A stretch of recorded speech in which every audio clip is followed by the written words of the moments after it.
I've seen it in person and in photos, and I've read descriptions of John Keats's hair as a deep coppery auburn.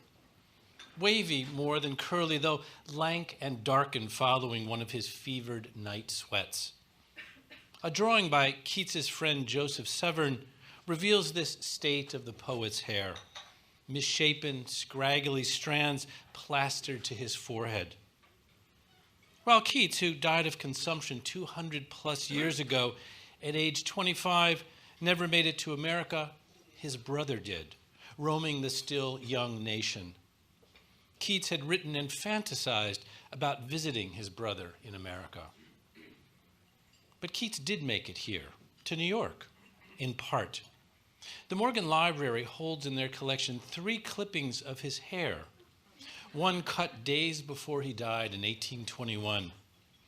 That bunching of hair secured with a black velvet ribbon assumes the shape of an almost perfect O that ends in a tail-like coil, the ends feathered with a flourish evocative of David Cassidy's coif circa 1970. The lock had been snipped by Severn, Keats's devoted friend who'd accompanied him to Rome, hoping that the warmer climate might cure him of his disease. While Keats lay in his deathbed in a room overlooking the Spanish Steps, Severn had leaned over the prostrate poet to cut the hair, a not uncommon memento that people once collected and sent to one another. A lock of hair was better than an autograph. I love that I live in a city where artifacts, such as locks of Keats's hair, are cataloged, climate-controlled, and treasured. Literary relics are my holy relics. A lock of hair bespeaks life. The color holds, maybe even its scent of musk beneath the glass. His strands appear soft and silky with a burnished luster and sufficient body to coil back on themselves. It is the hair of a handsome, buff young man. And regardless of one's sexual orientation, a young man is a beautiful creation. Keats did make it to America. He made it to my adopted hometown, where I've lived for 40 years following my arrival after the University of Michigan.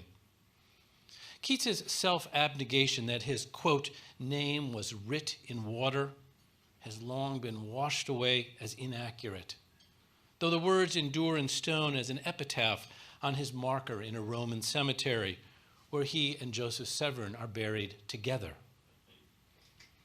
My paperback edition of Selected Poems and Letters by John Keats from sophomore year in college contains blizzards of exclamation points in the margins and youthful declarations writ in big pen blue, including really nice simile, or is that a metaphor?